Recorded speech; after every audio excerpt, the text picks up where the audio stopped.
마지막 시간에 분별을 위해서 크게 몇 가지를 말씀을 드렸는데, 첫 번째는 많은 무리가 몰려가면은 그것은 분별이 필요하다. 왜? 생명길이라는 건 좁고 협착한 길이기 때문에 많은 사람이 그렇게 다 몰려갈 리가 없다. 첫 번째 분별이 필요하다 말씀드렸고, 그 다음에는 파당을 지면서 여러 가지 분란을 일으키고 서로 질시하고 미워하고 이런 경향이 많은 신앙생활이면은 분별을 한번 해와야 되겠다. 왜? 주님의 지지자들은 예수님이 이 땅에 오셨을 때 혈통적으로 유대인이면은 모두 다 유대교인들인데, 하나님이 그 아들을 통해서 세상에 오실 때 자기 땅 자기 백성에게 오셨다고 그랬는데, 그들이 다 하나님의 말씀을 먼저 받은 사람들이고 하나님의 말씀을 그렇게 많이 추구하던 사람들이지만, 실제로는 무슨 바리새파냐, 너는 사두개파냐, 너는 뭐 무슨 에센파냐, 너는 뭐 열심당이냐, 너는 헤롯당이냐, 애가면서 이렇게 당파를 자꾸 져가면서 사실은 유대교라고 하는 것은 여러 당파가 지어져 있는 거다. 예수님은 그걸 너무나 잘 알고 계셨습니다. 그래서 다 같이 하나님의 백성이라고 입에서는 말을 하지만 사실은 교리적으로 바리새파의 교리와 사두개파의 교리가 다르고 헤롯당의 교리와 에센파의 교리가 다르면 서로가 질시하고 서로가 분쟁을 일으킬 수밖에 없었다. 그럼 우리 믿는 성도들은 장로교파냐 침례교파냐 문파냐 무슨 교단이냐를 자꾸 주장을 하면은 분별이 필요하다. 주님의 교회가 과연 이럴까? 이것이 필요하다고 말씀드렸습니다. 그 다음에는 세 번째는 사람의 손으로 지은 성전을 주장해가면서 건축 헌금을 강요하면은 분별이 필요하다. 왜? 주님은 사람의 손으로 지은 전에 계시는 분이 아니고 하나님 당신 자신이 친히 지으시고 경영할 터가 있는 한 성을 아브라함과 그 믿음의 계보들에게, 후손들에게 그들을 위하여 상속해 주시려고 하나님이 친히 경영하시고 지으실 터가 있는 한 성을 예비해 놨다고 그랬는데, 하나님이 구속하신 백성들과 사랑하는 믿음의 선진들, 믿음의 후사들 모두 주 안에서 함께 거할 처소를 하나님이 친히 짓는 것이지, 사람으로 짓는 성전이라고 하는 곳에 우주 만물을 창조하시고 경영하시는 절대주가 사람의 손으로 지은 건물에 거할 수는 없는 거다. 그건 분별이 필요하겠다. 진리를 아는 지식을 통해서 분별을 해야 되겠다. 무조건 나오라고 나는 외치는 게 아닙니다. 분별을 해봐라 말이야. 분별을. 그것이 진리거든 거기에 있어야 되고, 그럼 연애가 되면 거기 머물러라. 그러나 연애가 소멸되고 내 생명이 갈급하고 내 생명이 지금 메말라가는 것이 확실하고, 그런데 길을 못 찾았거든. 하나님의 말씀을 따라서 진리로 분별을 해봐가면서 나와야 된다. 그 다음에 사람의 손으로 지은 전에는 반드시 발람의 교훈과 니골라당의 교훈을 실행하는 소위 가나안 땅의 7 귀신들을 섬기는 사제들이 반드시 그 강대상을 차지하고서 거기가 제단이라고까지 심지어 가르치고 자기가 집도하는 주재하는 종교 제의를 따라서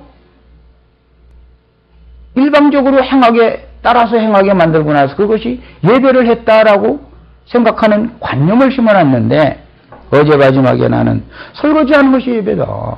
심지어 나는 밥 먹고 똥 싸는 게 예배다. 그랬습니다. 잘 생각해가면서 들어봐라. 그랬습니다. 분별이 필요합니다. 나의 생활이 숨 쉬는 것이, 잠자리에 드는 것이, 눈을 뜨는 것이, 일터에 가서 일하는 것이 예배지, 일터에 가서는 해차라고, 일 끝나면은 집으로 돌아오지 않고 엉뚱한 대로 새고, 예를 든다면, 그리고 일요일날 성경책, 찬송가책 가지고 소위 말하는 그들이 말하는 성전이라는 곳에 가서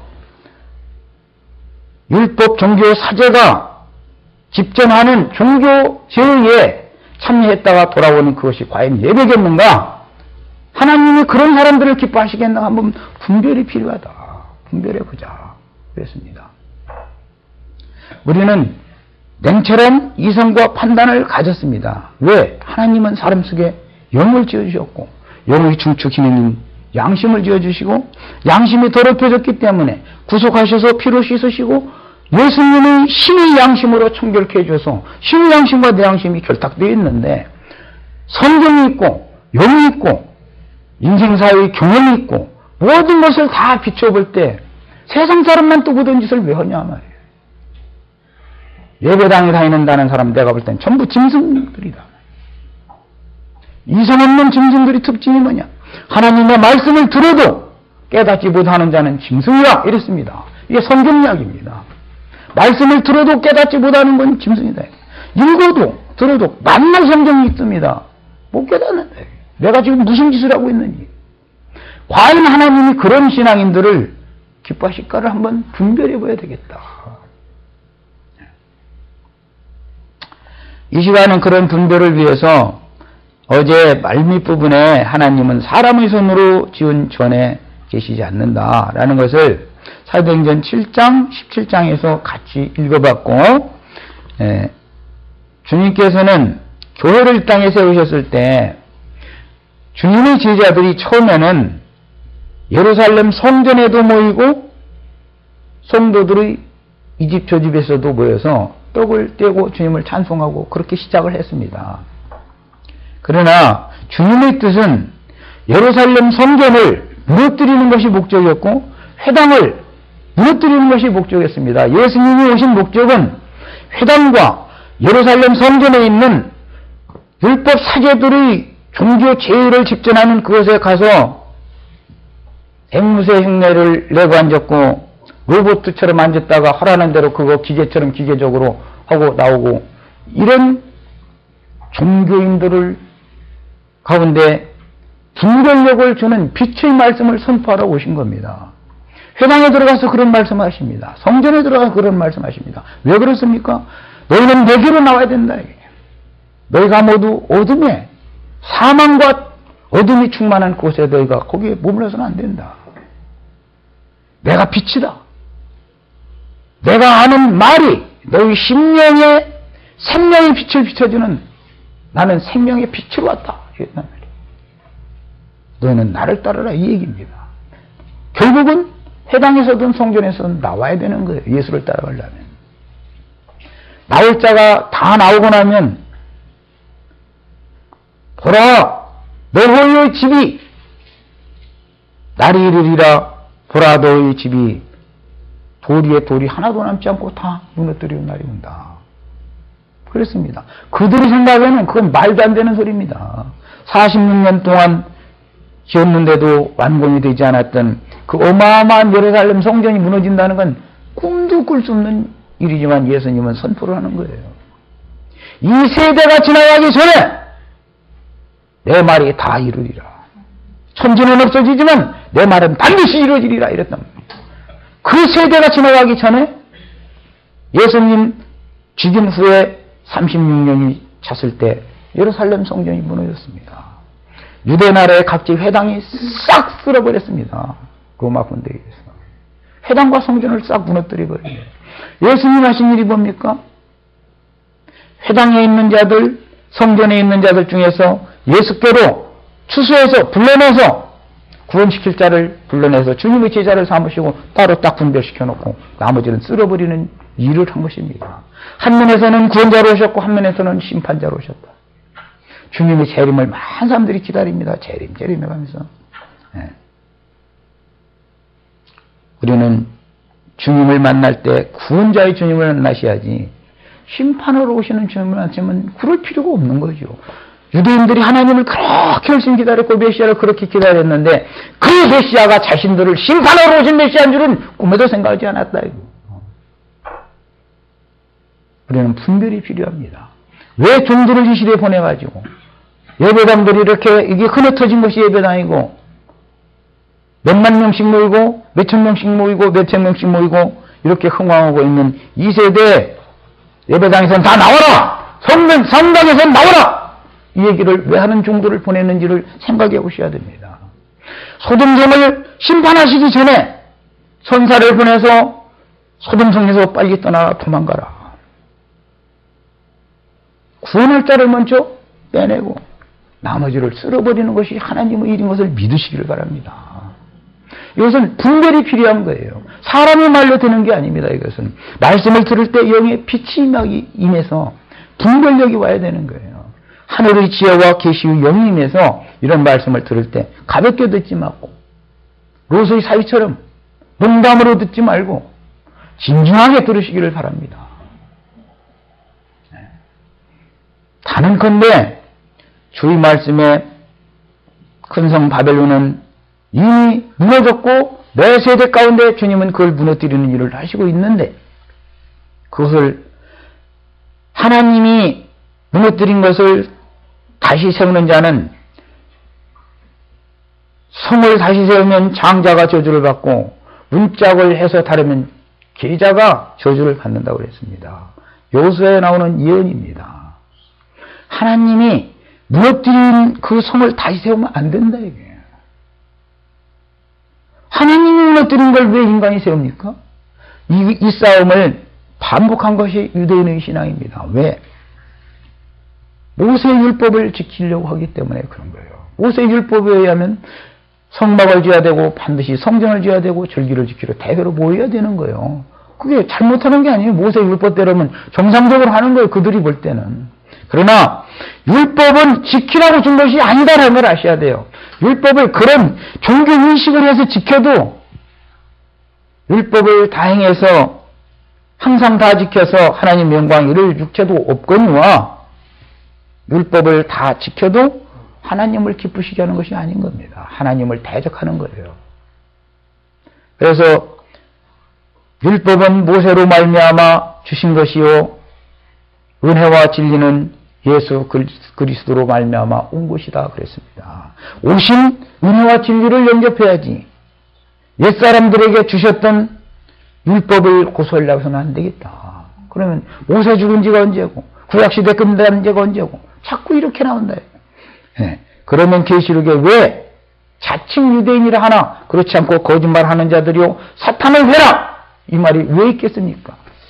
유대인들이 이미 멸망받은 지가 언제였는데 2000년 전에 멸망받았는데 이미 그 시대에 예루살렘 성전이 심판받고 각지 회당이 다 불타버리고 이스라엘이라고 하는 나라가 지구상에서 사라져버린 다음에 25년 6년이 지난 다음에 계시록이 요한 마지막 사도였던 요한 사도를 통해서 95년도 96년도에 쓰였다는 거예요.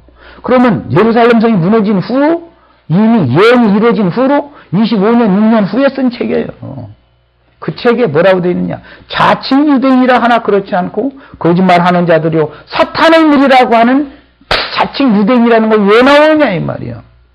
왜? 오늘날 자칭 유대인이 누구겠냐 이 말이야. 그리스도인이 누구냐 유대인이 누구냐 이 말이야.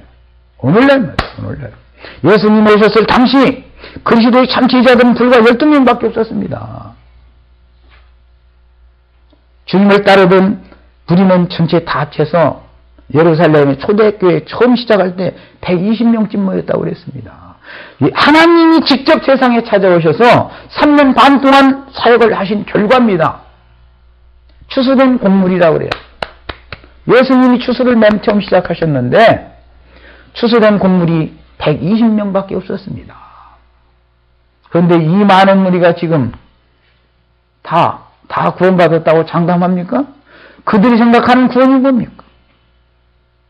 그들이 생각하는 구원이 뭐예요? 이 땅에서는 예수의 덕분으로 예수 이름으로 축복받아서 잘 먹고 잘 살고 자유선선 부자 되고 육신이 평안과 한일 다 누리고 그러다 죽은 다음에 뿅 하고 천당이라는 데 간다는 거 아닙니까? 그런 구원이 있습니까? 성경 몇 장 몇 절에 그런 구원이 있습니까? 왜 없는 얘기는 잘 믿냐 이거예요. 성경에 있는 건 안 믿고.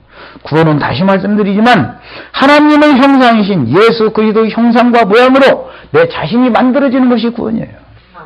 이것이 내가 하나님의 경지에 이르러 하나님의 영광에 내가 참여하는 것이 구원인 거예요. 그렇지 않으면 다 소용없어요.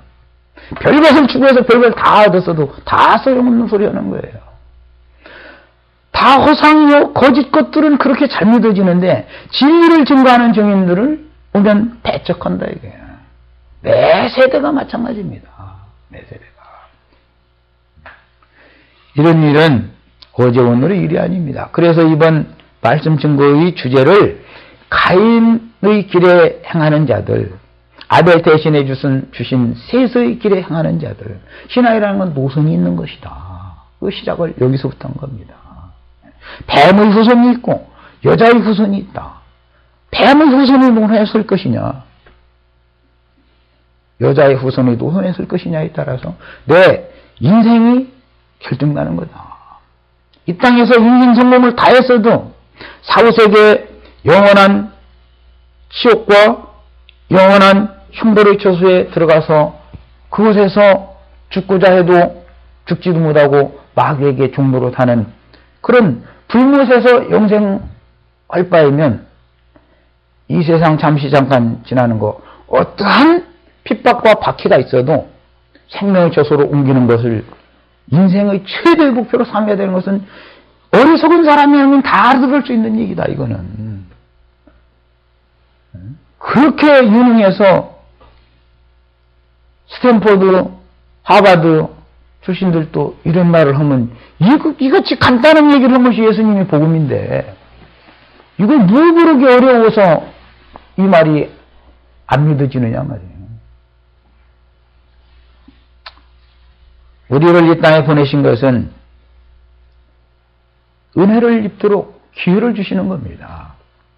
육신이 이 땅에 살아있는 동안은 쇠틀류 애굽에서 어둠과 사망과 저주가 사위가 충만한 거짓이 충만한 이런 세상 나라에서 우리가 육신을 입혀서 잠시 잠깐 사는 것은 여기에서 무엇을 추구하다가 어디로 갈 길을 찾아가지고 어느 곳을 목적 삼아서 그곳에 도착할 것을 추구를 해서 그걸 가지고 와라라는 뜻으로 보낸 것이지 이 세상에서 뭘 잘 살고 그러라고 보낸 것이 절대 아닙니다. 그렇다고 잘 사는 것이 나쁘다는 걸 난 말하는 게 아니에요. 잘 사는 것도 잘 살 수 있는 이런 기본 원리를 아는 사람이 잘 살아야 그것이 진짜 잘 사는 거지. 잘 살면 안 되는 사람들이 잘 살기 때문에 난 문제 삼는 거예요. 그 사람들이 잘 살면 안 되는 사람들이 내가 볼 때는 다 잘 살아야 돼요. 그러나 인생의 의미와 가치와 목적도 몰라가면서 잘만 사는 것이 인생의 목적이 되면 안 된다 이거예요. 그게 무슨 잘 사는 거예요 이것이. 멸망을 대비하는 것이 잘 사는 게 아니거든요.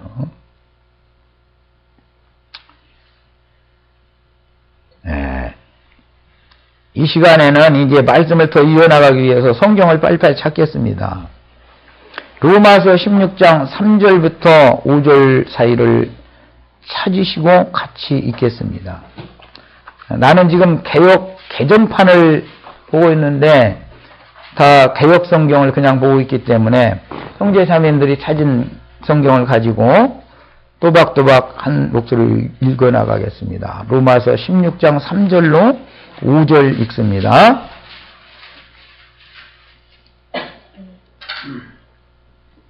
너희는 그리스도 예수 안에서 나의 능력자인 브리스가와 아굴라에게 자, 거기 이름을 선우를 잘 봅니다. 거기 브리스길라라고 하는 자매님이 자매님이에요. 유영재님의 가정으로 말하면 수산 자매 이름이 앞서 나온 거예요. 통상적으로 유대인 사회에서는 남편의 이름을 앞세우는 것이 아내의 이름을 앞세우는 일은 없습니다. 그러나 자매의 이름이 앞에 나왔어요. 다 아굴라와에게 문안하라. 자, 읽어나갑니다. 내 목숨을 위하여 자기의 몸이라도 내어놓으니 나뿐 아니라 네가 내 모든 교회도 주에게 감사합니다. 또 자, 거기는 출처넣습니다. 또 저의 교회에게도 문안하라. 개정성경에는 저의 집에 있는 교회에도 문안하라 이렇게 되어 있습니다. 이건 더 정확한 번역입니다. 저의 집에 있는 교회입니다. 저의 교회가 아니고 그 사람들의 교회라는 말이 아니고 브리스가와 아굴라 부부의 집에 있는 교회입니다. 네. 또 저의 집에 있는 교회에도 문안하라. 자, 읽어나갑니다.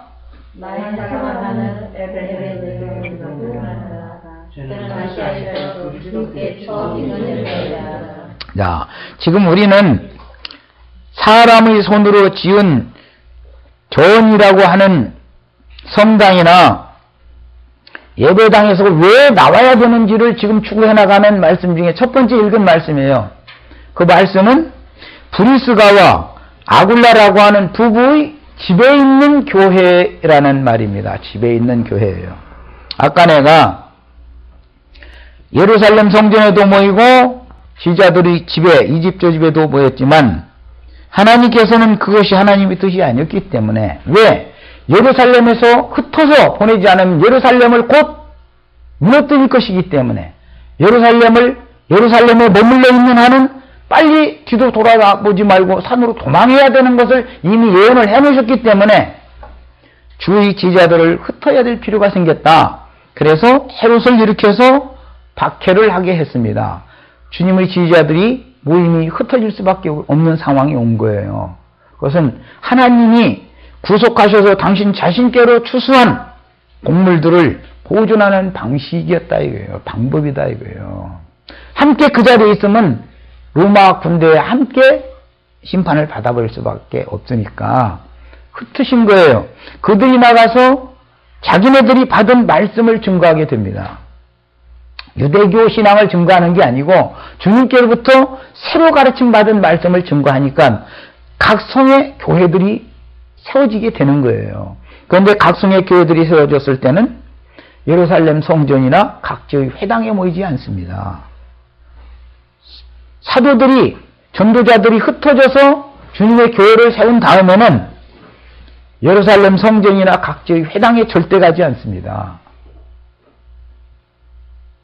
자기 가정을 열어서 형제 자매들을 초대해서 같이 말씀을 나누는 집에 있는 교회 생활을 실행하는 거예요. 그때부터. 이것이 하나님의 뜻입니다. 이번에는 고린도전서 16장 19절을 읽겠습니다. 고린도전서 16장 19절입니다.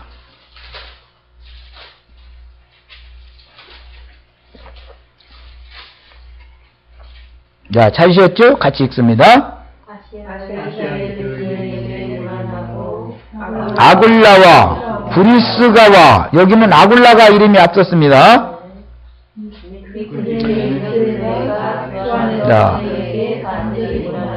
자, 거기 줄쳐놨습니다. 그 집에 있는 교회가 주 안에서 너에게 간절히 문안하고. 제가 어제 얼핏 성경을 찾지 않고 말씀을 드리기를, 신약교회 주님이 죽고 나서 성령이 오셔서 교회들에게 말씀을 하실 때는 모두 다 집에 있는 교회에 말씀을 하시는 것이지 성당이나 예배당에 있는 교회에 성령이 말씀하셨다는 증거 있으면 찾아내봐라. 나 그럼 그게 나오면 나머부터 예수 안 믿겠다. 어제 내가 단언적인 얘기까지 했습니다. 성당이나 예배당에 있는 교회에 주의 성령이 편지 보낸 일이 없습니다. 성령이 교회들에게 말씀하실 때 모두 집에 있는 교회에 말씀하신 사실이 꼭 믿어지셔야 되겠어요. 이건 성경입니다. 난 증거를 대주는 것뿐이에요, 지금. 이번에는 골로새서 4장 15절 읽겠습니다. 골로새서 4장 15절입니다.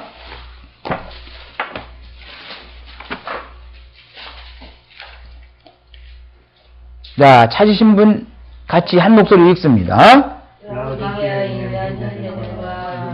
문바와 그 여자의 집에 있는 교회에 문안하고. 로마서에서 유다서까지 21편의 성경의 편지들은 전부 집에 있는 교회에 보내진 것이라는 사실이 믿어지셔야 되겠습니다. 이 시간 적어도 이것은 믿어지셔야 되겠습니다. 성경이니까 말이에요. 성경이니까. 예루살렘 성전에 있는 교회가 아니고 각지 회당에 있는 교회가 아니고 성당이나 예배당에 있는 교회가 아니고 아무개의 집에 있는 교회에 주의 성령께서 편지를 보낸 사실이 믿어지셔야 되겠어요. 오늘 다 눈이 열리셔야 되겠습니다. 제가 그러기 때문에 사람의 손으로 지은 전에 여러분 계셨습니까? 거기에는 가라지와 곡식이 섞여 자라고 있는데 다 가라지는 아니다. 곡식이 섞여 있지만 주의 백성이 섞여 있지만 그들은 문학선생들에게 붙여져 있기 때문에 유모에게 붙여져 있기 때문에 거기서는 젖먹이 때나 거기서 함께 자라는 것이지 추수 때가 되면 분별을 하게 마련인 거다. 가라지와 주님의 백성이 악한 자의 아들들과 하나님의 아들들이 한 밭에서 함께 자라도록 계속 놔두지는 않는 거다. 추수 때가 임박하면 추수꾼들을 보내서 먼저 가라지는 심판을 위하여 풀무불에 던져놓기 위하여 단으로 먼저 묶는다 그랬습니다. 묶는다 그랬어요. 어떻게 할 거냐? 그 묶는다는 건 끈이 있어야 묶는 거 아니겠습니까? 끈? 종교 조직이라는 것은 제도, 그들 나름대로의 교리라고 하는 것이 끈인 거예요. 사람들이 개발해낸 교리로 사람들을 불러 모아서 묶는 거예요.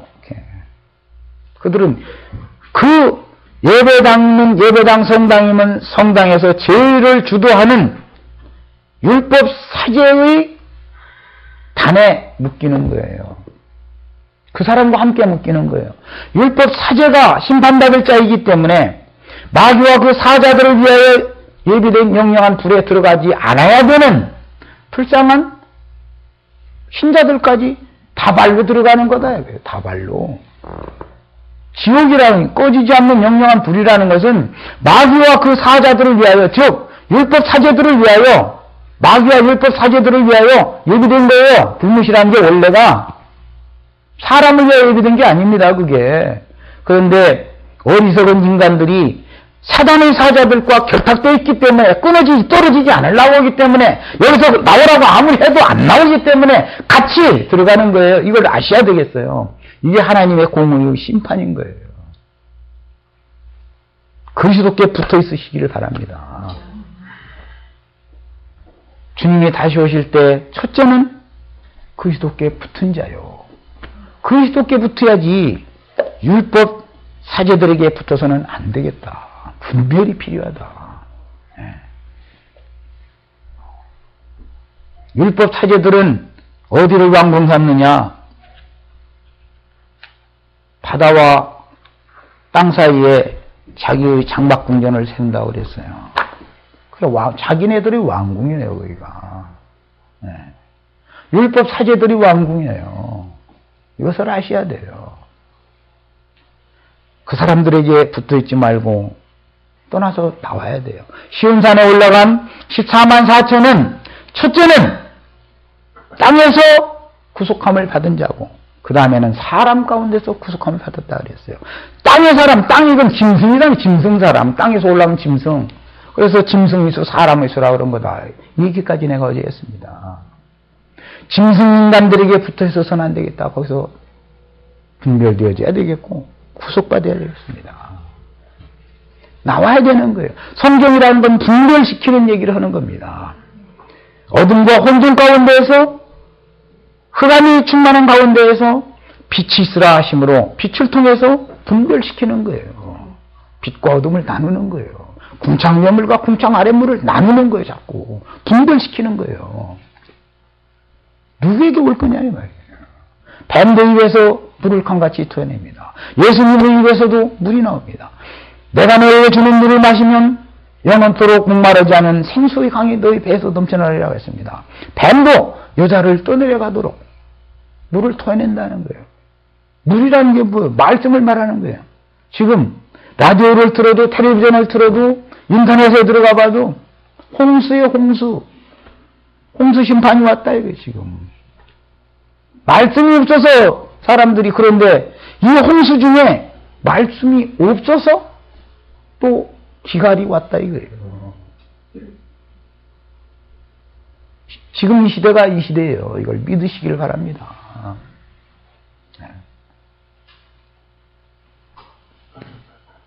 궁창 아랫물, 땅에서 솟구쳐 올라온 물이 세력을 얻고 있기 때문에 위에서 내린 단비가 내린다 할지라도 섞여버리기 때문에 혼탁한 물이 되어버리기 때문에 골라먹기가 어렵게 됐다. 이거 지금은. 누구 말이 진짜인지, 이 말이 진짜인지, 저 말이 진짜인지, 여기 가도 하면 저기 가도 하면 그건 어떻게 하자는 건데 도대체. 분별력이 필요하다. 마지막 때에는 제일 중요한 것이 지각을 하늘로부터 받아야 되는 거예요. 지각을. 진리를 옳게 분별하는 지각이 있어야 되는 겁니다. 자, 이번에는 빌레몬서 1장 2절을 한 절을 더 찾아 읽겠습니다. 빌레몬서 읽습니다. 1장 2절 읽겠습니다. 빌레몬서 찾아서 같이 찾습니다.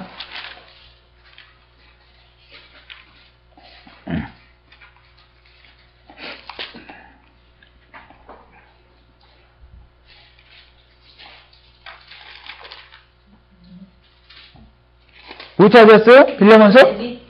자, 같이 읽습니다. 예. 아피아와 및 우리와 함께 군사된 아키포와 내 집에 있는 교회에 편지하노니. 그렇습니다. 아키포 형제님의 집에 있는 교회에 성령이 지금 편지를 보내서 말씀하시고 있습니다. 이것이 성경입니다. 성당에 있는 교회, 예배당에 있는 교회에 편지한 그대로 있으면 내놔라. 내가 어제 그랬어요. 군대를 위해서 얘기해 드리는 거예요. 어디에서 나와야 되는지를 알아야 된다 이거예요. 예루살렘 성전에서는 도망가야 된다 이거예요. 도망갈 때 같으면. 각지 회당에서는 도망가라. 예수님이 예언을 했으면 도망가야 되는 거예요. 거기에 머물러 있으면 안 되는 거예요. 도망갈 기회를 36년을 줬습니다. 그래도 끝내 유대교를 지키기 위해서 예루살렘 성전이나 각지 유대교의 회당에 거기서 회당 장로로서라고 유대교의 대제사장 노릇하고 그들 밑에 붙어가지고 있는 그 많은 수많은 신자들은 더 이상은 구원의 기회가 없다. 이거 이제는 더 이상은 하나님이 참는 것도 한계가 있는 거예요. 그러니까 미리 그 정손지자들로 미리 예고를 하게 하신 후에 심판하는 것이지 무조건 심판부터 하는 게 아닙니다. 세상에 전쟁을 해도 전쟁을 실제 하는 건 군대와 대적 나라의 정부가 원수지 그 나라 불쌍한 백성이 원수는 아니기 때문에 그 백성들에게 산결하는 삐라를 부리든지 방송을 하든지 해서 우리가 곧 폭격기를 보낼 거니까 당신들 도망가라. 최소한 앞으로 3일 후에 기회는 3일밖에 없다. 3일 후에는 폭격한다. 예고가 나오면 도망가야서 하는 거예요. 그래도 우리 국군이 지켜주고 있는데 소용없어요. 소용없어요. 도망가라는 경고가 나왔으면 도망가는 게 사는 거예요. 요즘에 원전 그래가지고 다 조사해보고 나서 그 법률 내를 밖으로 다 벗어나라. 정부가 발표를 하면 도망가야 되는 거예요. 아이고, 나같이 건강한데, 그까지 원폭 피해가 있겠어? 소용없는 소리요. 소용없는 소리요. 아무리 건강해도 소용없어요. 그래서 세상적인 비유를 내들어도 좀 그렇지만, 하나님은 반드시 세상을 구원을 먼저 하시고, 구원할 자를 구원하시고, 나머지를 싹 심판하시는 공의를 집행하신다는 걸 믿으시길 바랍니다. 그냥 구원만 하는 게 아니에요. 구원이라는 것이 기한이 있는 거예요. 때와 기한이 있단 말이에요. 무엇이든지 하나님은 때를 정해두시고 기한을 두시고 때와 기한이 차면 그분이 이미 종선지자들을 통해서 선고하게 하고 예고하게 했던 말씀을 집행하는 사실을 믿으셔야 됩니다. 우주 역사라는 것이 다 이와 같이 진행되는 거예요. 인류 역사가 인간들이 어떻게 한 것 같으죠? 그렇지 않습니다. 하나님의 말씀이 응하고 있는 거예요. 인류 역사라는 거는.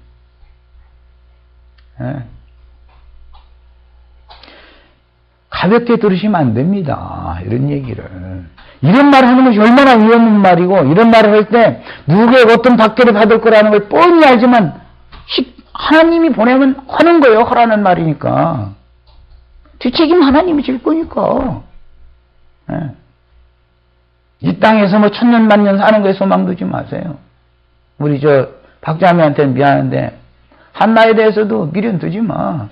주님이 책임져서 길러낼 거예요. 살려야 될 필요가 있으면 살려야 될 것. 그런 것이지 하나님이 데려가려고 안 먹으면은 세상 없는 사람도 가는 거고 다 죽어도 살릴 사람은 살아났다.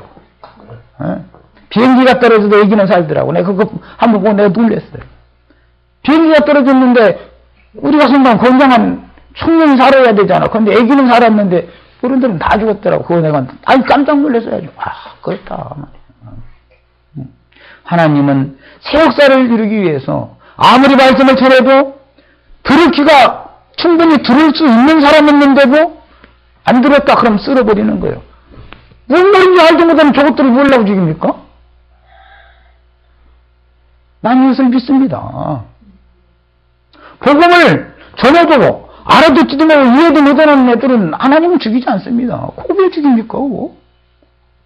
다음 시대가 천년왕국이라고는 다음 시대가 또 있는데 그 시대에도 복음 전할 자들도 살아남아야 될 거고 또 복음을 들을 자들도 살아남아야 될 거고 하나님이 살리지 않 살리고 죽일지 않 죽일 거예요. 그러나 종교에 심취돼서 열심내가지고 주의 증인들을 박해하고 무지한 피를 흘린 그런 자들은 절대 살아나지 못한다는 것을 꼭 믿으시길 바랍니다.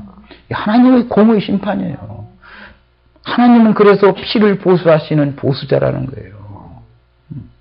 사람이 피를 흘렸으면 그 사람에게서 피값을 찾고 짐승이 만약에 피를 흘렸으면 그 짐승에게서 내가 피값을 찾겠다.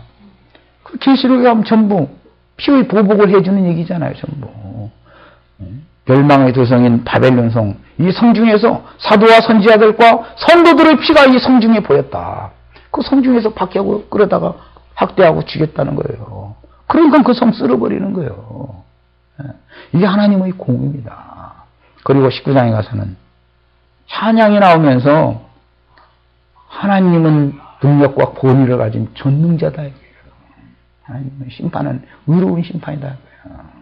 그러니까 이런 얘기를 귀담아서 들으셔야지 정말로 아까도 얘기했지만 로스의 사위처럼 그렇게 들으시면 안 됩니다. 하나님은 때를 따라서 하실 일을 하신다. 때를 따라서 하실 일을 어떻게 할 거냐? 그때는 그런 말씀을 전하는 종을 보내고 그때는 그런 말씀을 전하는 종을 보낸다는 것을 꼭 믿으셔야 됩니다. 이걸 믿으셔야 됩니다. 아무 때나 똑같은 말만 하는 게 아니에요. 그렇지 않습니다. 하나님이 경륜을 집행하시는 분인데 어떻게 그렇게 하겠습니까? 심을 때는 심는 말씀을 전해요. 가꿀 때는 물 주는 말씀을 전하죠. 추수 때가 되면 반드시 먼저는 준비시키고 그 다음에 배내버리고 그 다음에 갖다 타고 개버리고 이런 과정을 거치게 되는 겁니다. 하나님이 하는 일은 차착이 없어요. 이걸 믿으셔야 돼요. 어떤 종들의 입에서 어떤 말이 선포가 되면은 이 시대가 어느 시대라는 걸 감을 잡을 줄 알아야 되는 거예요. 예수님 오죽이면 너희가 천지의 기상한 분별을 하나 인자가 와서 이 말을 하는데 이게 때가 어느 때인지 그건 왜 때와 기한에 대한 분별을 못하냐 이러잖아요. 하나님은 반드시 그분의 경륜을 집행하기 위해서 필요에 따라서 적재적소에 그분의 종들을 보내는 것을 꼭 믿으셔야 됩니다. 이 사람이 천사를 영접한 사람이에요.